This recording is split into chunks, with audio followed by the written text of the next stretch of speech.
I heard the President's address. I sat there with Kharge ji and I listened to it.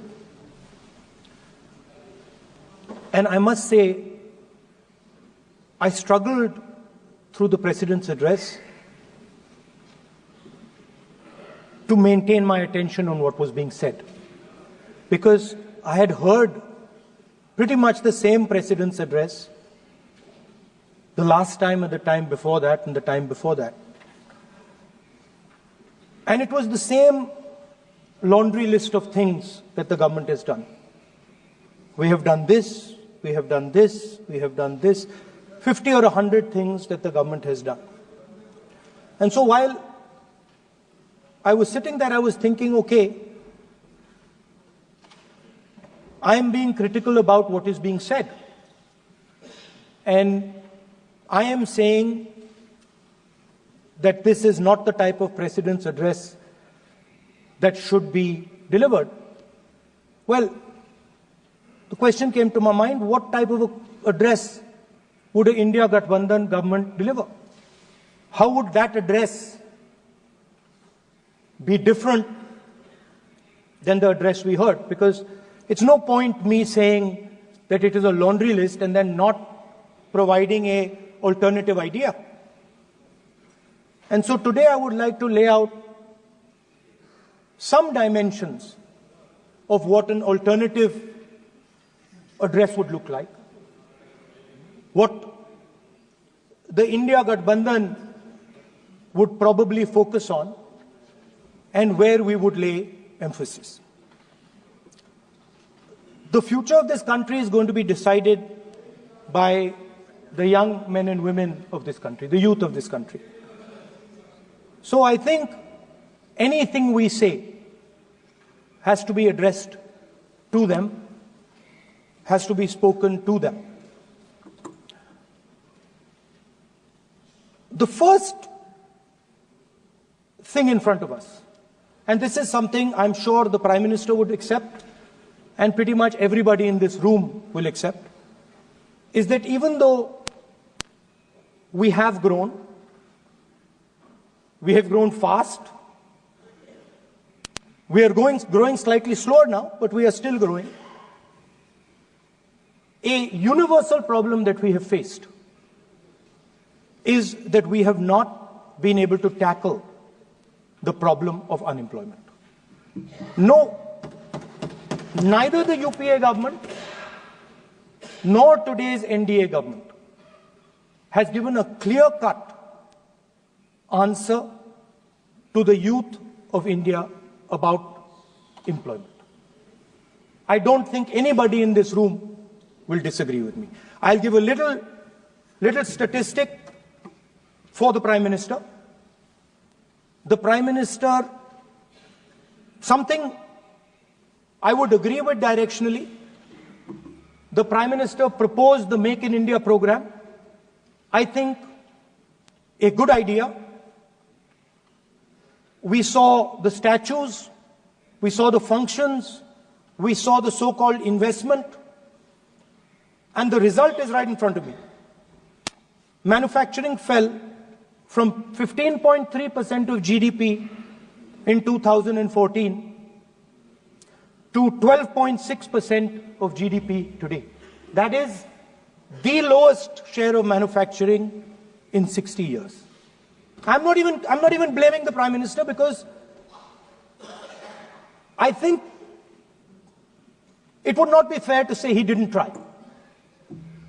I could say that the Prime Minister tried, and I think conceptually Make in India was a good idea, but it's pretty clear that he failed, because manufacturing went from 15.3% of GDP to 12.6%.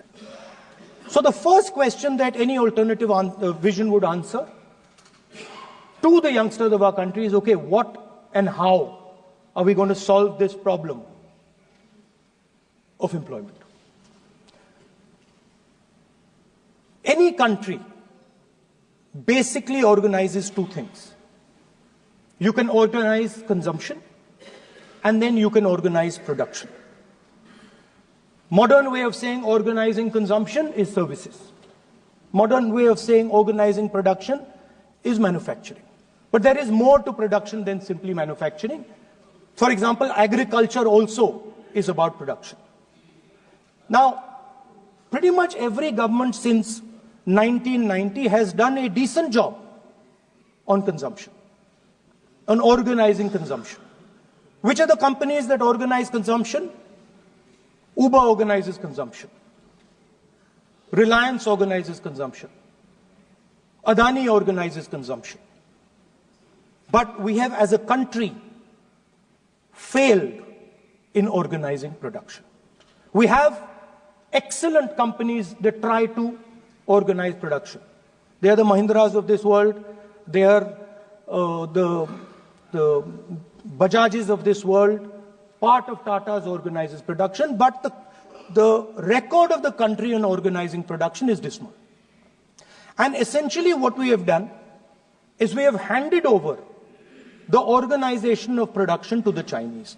So this mobile phone, even though we are saying we make this mobile phone in India, that is not a fact. This phone is not made in India. This phone is assembled in India. All the components of this phone are made in China. The network that has produced this phone is made in China, is owned by China. So every time we use a phone, every time we wear a Chinese shirt, a Bangladeshi shirt, every time we wear a pair of Chinese sneakers, we are paying a tax to China. Because some Chinese youngster is earning a salary to make or to produce that product.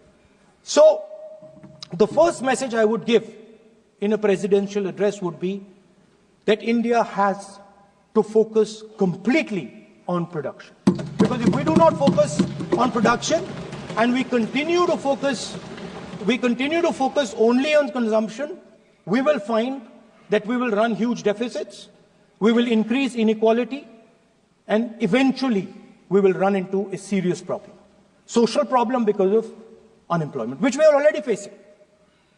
If you look at the numbers of the amount of people who are in jail, if you look at the numbers that are spent on internal security, if you look at the numbers spent on our police forces, they're all spiraling.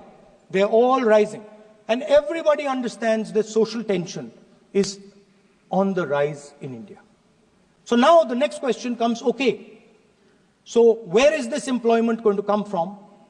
What is India going to produce?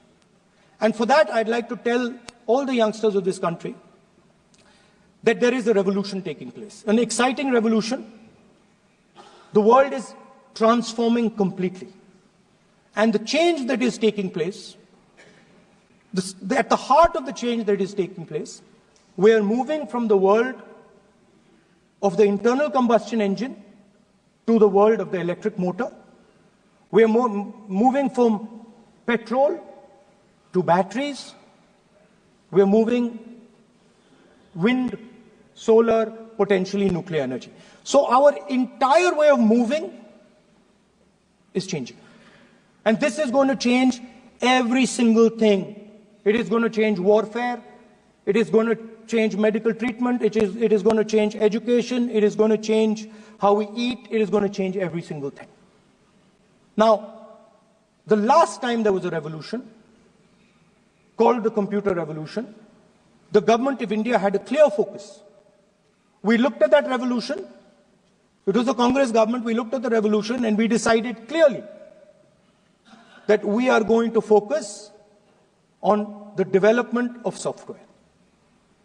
And we rode the wave of that revolution.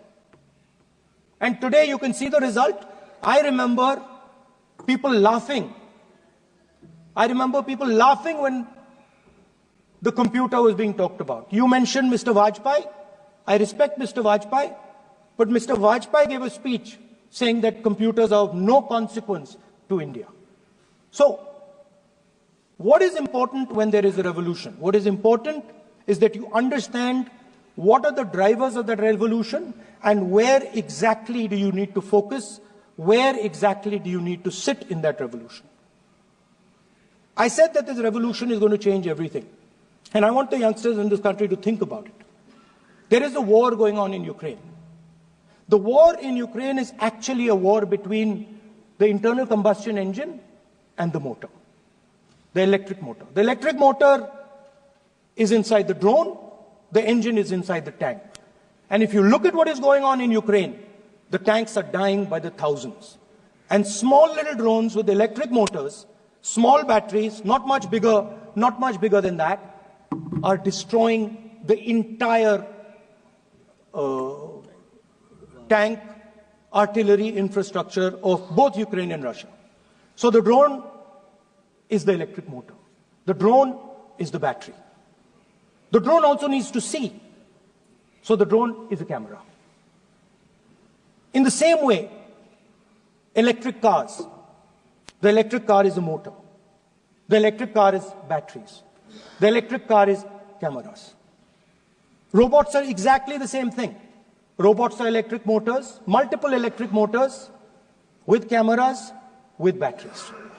And this is what the revolution is going to look like. So there are basically 4 technologies that are driving this entire change in mobility. Electric motors, batteries, optics, and then on top of that, you can apply AI. Now people, I want to tell the youngsters of this country, people talk about AI. But it's important to understand that AI on its own is absolutely meaningless. Because AI operates on top of data.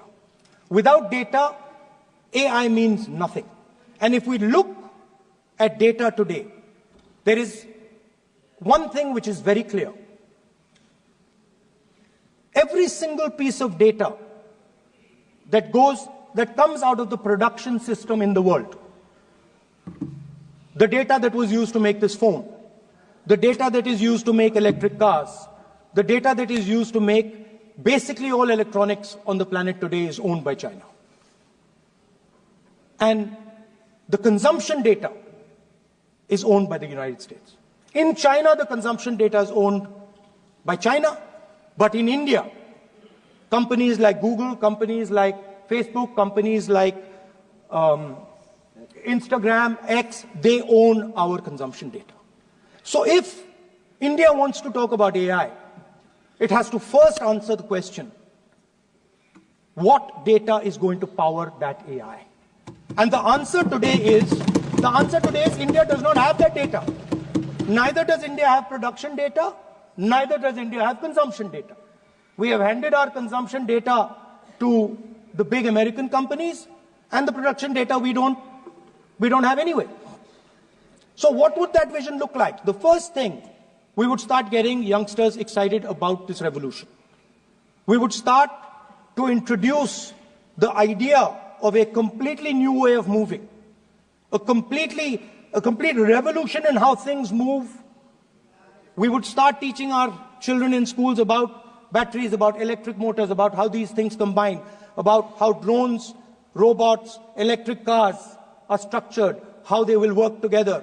And most important, we have to start building a production network so that we can get access to production data. Now, what would we focus on? We would not give you a laundry list. China has at least a 10-year lead on India in this space. China has been working on batteries, robots, motors, optics for the last 10 years, and we are behind. So what would our president's address say to the youngsters? We will choose critical areas in each one of these technologies, and we will start to build capabilities in those areas.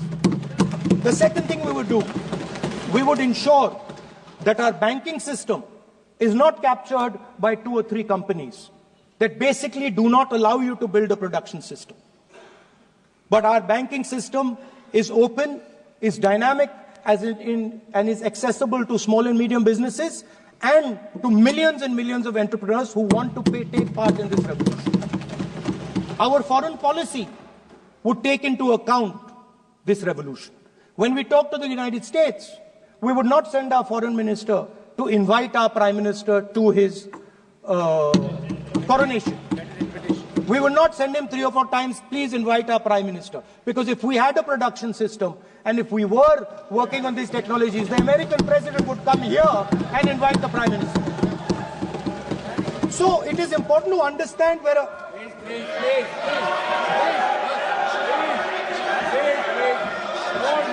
Without foreign policy.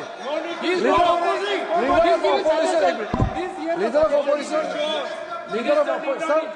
of opposition cannot make country. Leader of opposition has the information from any official source. He must inform the House. If leader of opposition has the information, please inform the House. Okay. Who has told you that foreign ministers have visited for the purpose which you have mentioned? You must specify it. So, I'm sorry that disturbed you, that question. I apologize for disturbing your peace of mind. It's okay. I've apologized for disturbing your peace of mind. I'm sorry. Apologize for lying to the House. ऐसा नहीं होता है. तो serious होना चाहिए leader of opposition को. कम से कम देश के मामले में तो एक हो. देश के मामले में तो एक वॉइस से बोलना चाहिए. ये गलत बात है. ये ठीक नहीं है. लीडर ऑफ अपोजिशन को इस तरह का बयानबाजी नहीं करना चाहिए. ये गंभीर विषय पर चर्चा चल रही है. So we would start by telling our young men and women that they have to be at the forefront of this revolution. We cannot afford that the Chinese are at the forefront of this revolution. Number one. Number two, we will ensure that the absolute best experts on these technologies would talk to our students, would talk to our youngsters and guide them on what a future, on what these future technologies are going to do. We would make them partners in this revolution. Now, we talk about defense. And today, we have the Chinese. And the Prime Minister has denied it. And the army has contradicted the Prime Minister.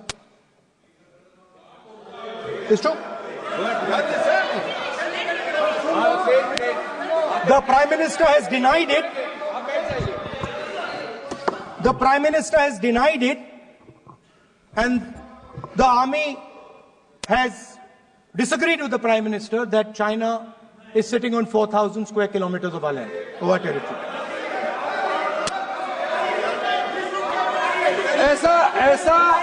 ऐसा इस सदन में अब मन चाहे बात नहीं बोल सकते हैं. ये बिल्कुल ठीक नहीं है सर. ये सीरियस मामला है. आप फौरन विदेशी प्रतिपक्ष के नेता जो आप विषय बोल रहे हैं, उसके तथ्यों को सदन के पटल पे रखना. आप अनुरोध है लीडर ऑफ अपोजिशन बोलिए, हम लोग शांति से सुनेंगे. ये आपका अधिकार है बोलने का, मगर आप मन चाहे ऐसा सीरियस इशू पे कैसे बोल सकते हैं? ये सीरियस मामला है. आप सदन में बोल से बोलते हो, फॉरेन मिनिस्टर का बात करते हो, सीमा का बात ऑफिशियल पर्सन से अलग बात करते हैं. ऐसा मत बोलिए. ये देश के लिए ठीक नहीं है. आपको सीरियस होना पड़ेगा लीडर ऑफ अपोजिशन. ये गंभीर मामले को आप ऐसा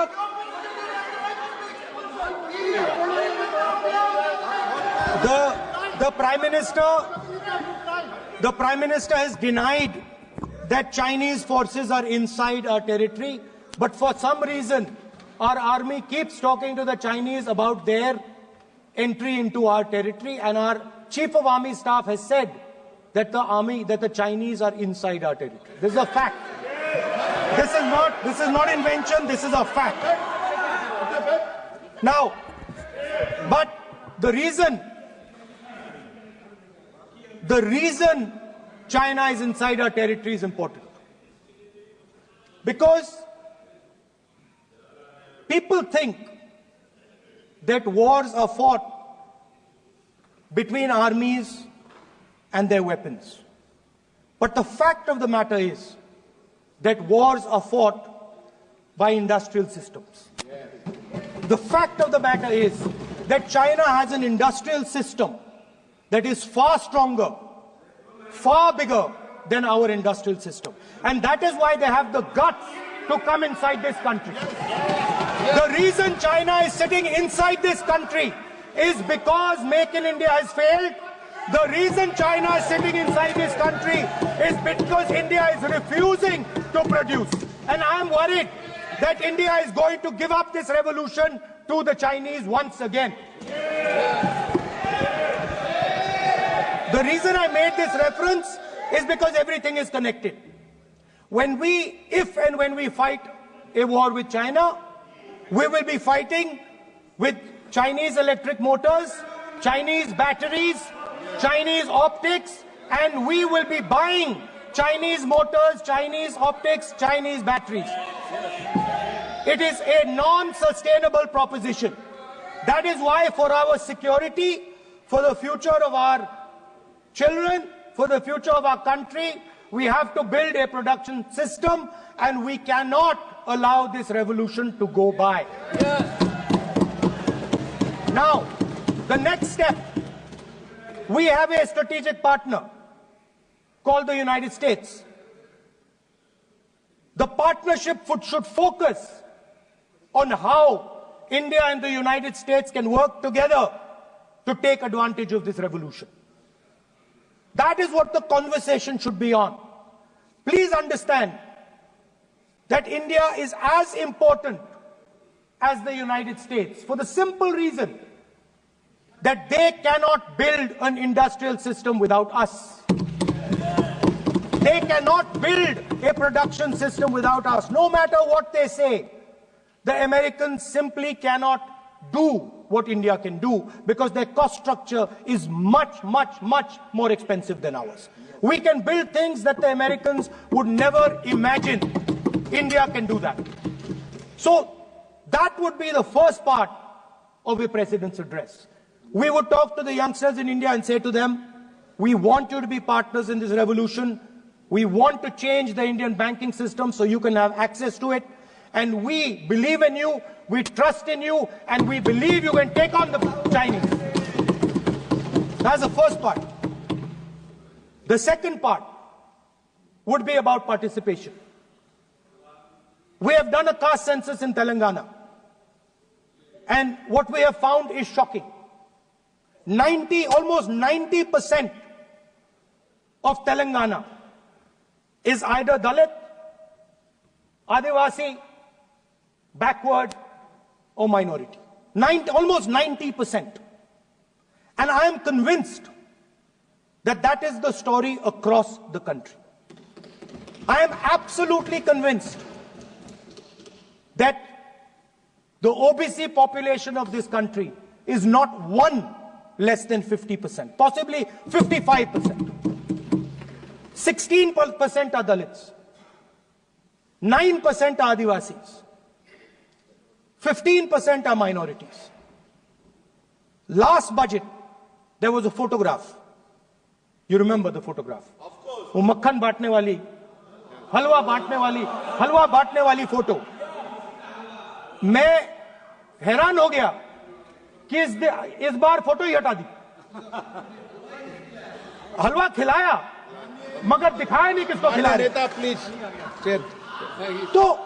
So at the center of any new development paradigm for this country, which runs parallel with the production paradigm I spoke of, which works together with the production paradigm I spoke of, is the participation of lower castes, OBCs, Dalits, Adivasis in the wealth of this country.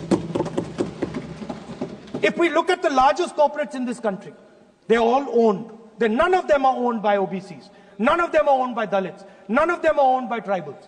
If we look at the biggest media companies that support the Prime Minister, every day we see the Prime Minister's pleasant face, smiling face on these media.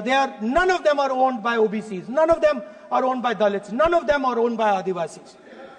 This is the fact. So central to any new development paradigm is the architecture of a new paradigm. And that architecture of the new paradigm can only be built once the caste census is placed on this table. Because once the caste census is placed on the table, we will know exactly how much of this country's wealth, how much of this country's power, how many of this country's institutions are owned by 90% of this country. There are OBC MPs in the BJP. There are OBC MPs in the BJP. There are Dalit MPs in the BJP.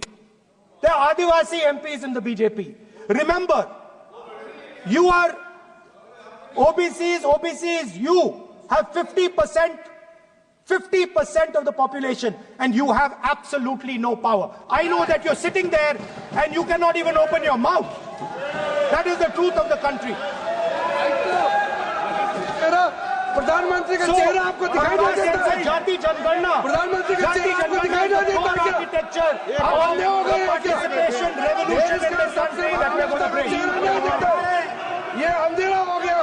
Parliament में है। ये कुछ दिखता नहीं है। सोनिया गांधी, प्रियंका, ये leader opposition क्या?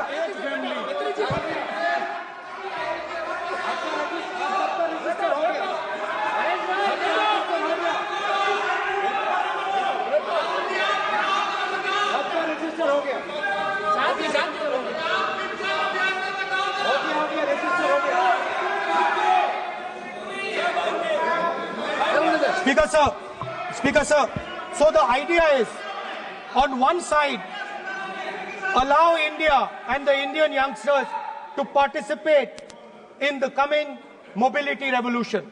Allow them to participate in building robots, in building drones, in building electronic items, in building EVs. And on the other side, running parallel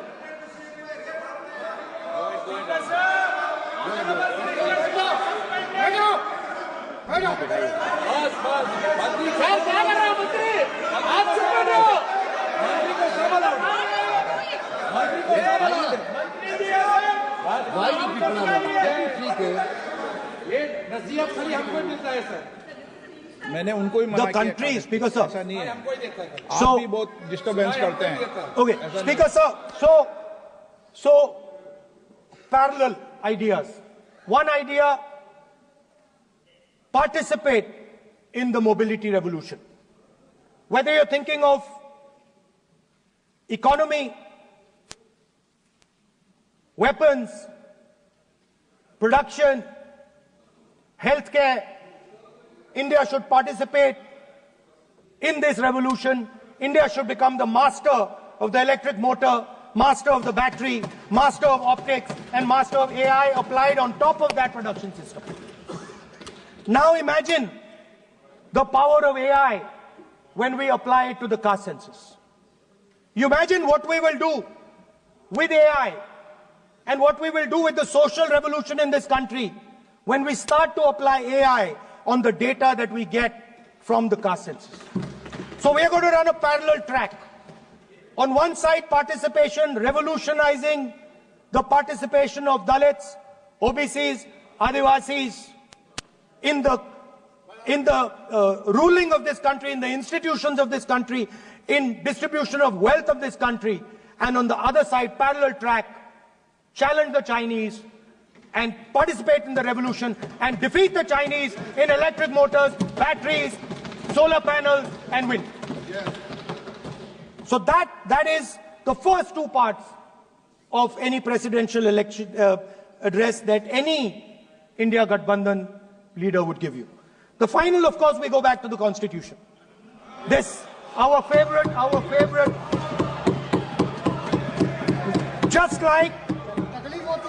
like the production system is a weapon, just like Jati Jangarna is a weapon of transformation, this is what the entire architecture is built on. I remember before the elections, all of you were saying 400 par. and you were saying you would change this. And then I was glad to see that the Prime Minister walked in and then was forced to bow his head in front of the Constitution. It was a moment of pride for all Congress people that we had explained to the Prime Minister and to the whole country that no force will dare touch this. I know that the RSS has never accepted this. Mohan Bhagwatji has said that India didn't get independence in 1947. He has said that this constitution is meaningless. I know that that is at your heart. We will never let your dream come true. This constitution is going to rule India always.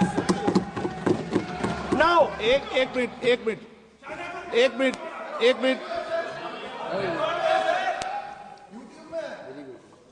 आप प्रतिपक्ष के नेता हैं। मेरा आपसे आग्रह है कि जो विषय आप रखें वह तथ्यों पर आधार पर रखें, उचित होगा। मैंने आपको पहले भी कहा, और जो सदन के सदस्य नहीं हैं उनकी चर्चा न करें। बताता हूं सर, मोहन भागवत आप नियम प्रक्रियाओं की पालन करें, आपसे अपेक्षा। सर, मोहन भागवत जी ने स्टेटमेंट दिया। मोहन भागवत का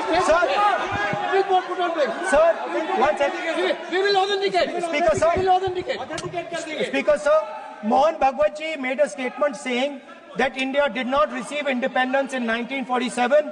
It received independence when the Ram Mandir was inaugurated. We will place that on the table. Now, sir, I would like to mention one small thing, but very important thing. Speaker sir, this constitution is supported by this constitution is supported by the vote of our people. Without the secure vote of the Indian people, this constitution means nothing. Now I want to bring to the notice of this House some data, some information about the Maharashtra election. Very simple stuff. Speaker sir, between the Lok Sabha election, which the India Alliance won, and the Vidhan Sabha election, the voting population of Himachal Pradesh was added to the voting roll of Maharashtra. Meaning the entire population of Himachal Pradesh was added to the voter rolls of Maharashtra. Please understand what I am saying.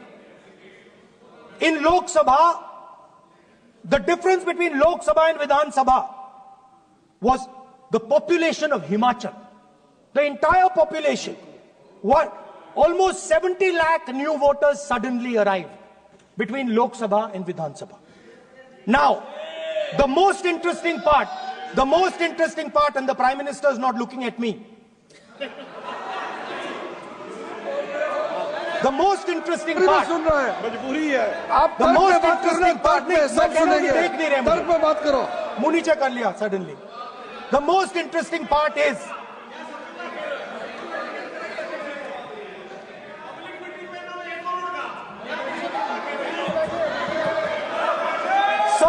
Sir, Maharashtra में more voters were added in 5 months in Maharashtra than were added in 5 years in Maharashtra.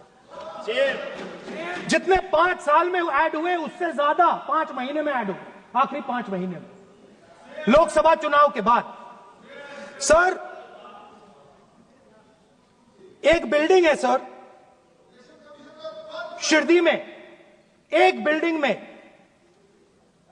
7,000 नए voter एक building में add हुए sir. एक building में 7,000 नए voter add हुए sir. Sir, मैं कोई आरोप नहीं लगा रहा हूं, मैं सिर्फ ये कह रहा हूं सर कि इसमें कुछ ना कुछ प्रॉब्लमैटिक है कि हिमाचल प्रदेश जितने बड़े वोटर्स लोकसभा के बाद जादू से आ जाते हैं।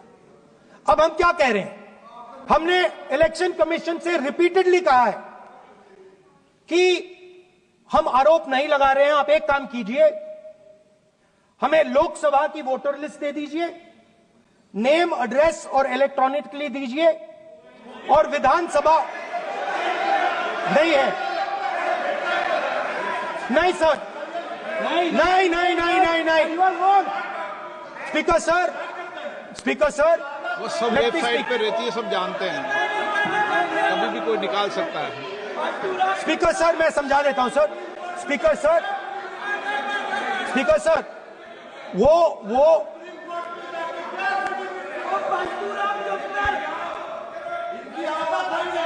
Speaker sir, we have asked, Speaker sir,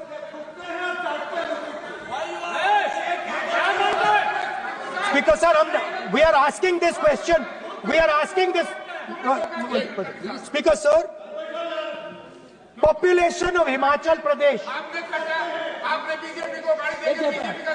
Please. Population of Himachal Pradesh has voted. Extra has voted in Maharashtra.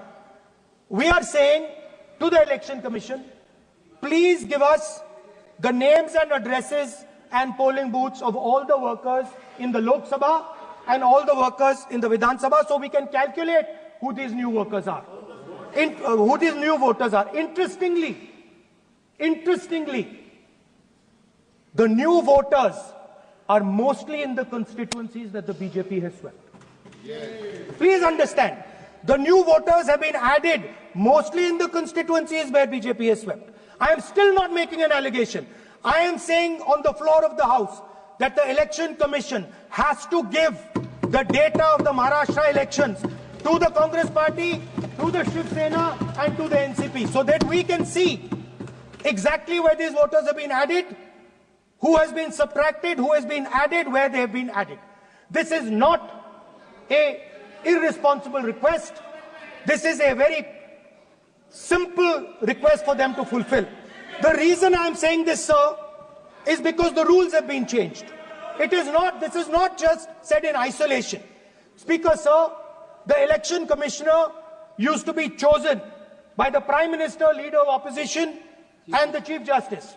Sir, the Chief Justice was removed from that committee. Why? This is a question, sir. This is a question to the Prime Minister. Why was the Chief Justice removed from the committee? Now, in a few days, I am going to go to the meeting. There's going to be Mr. Amit Shah and Mr. Modi ji, and there's going to be me. 2 to 1. Why am I even going to the meeting? What is the purpose of me going to the meeting?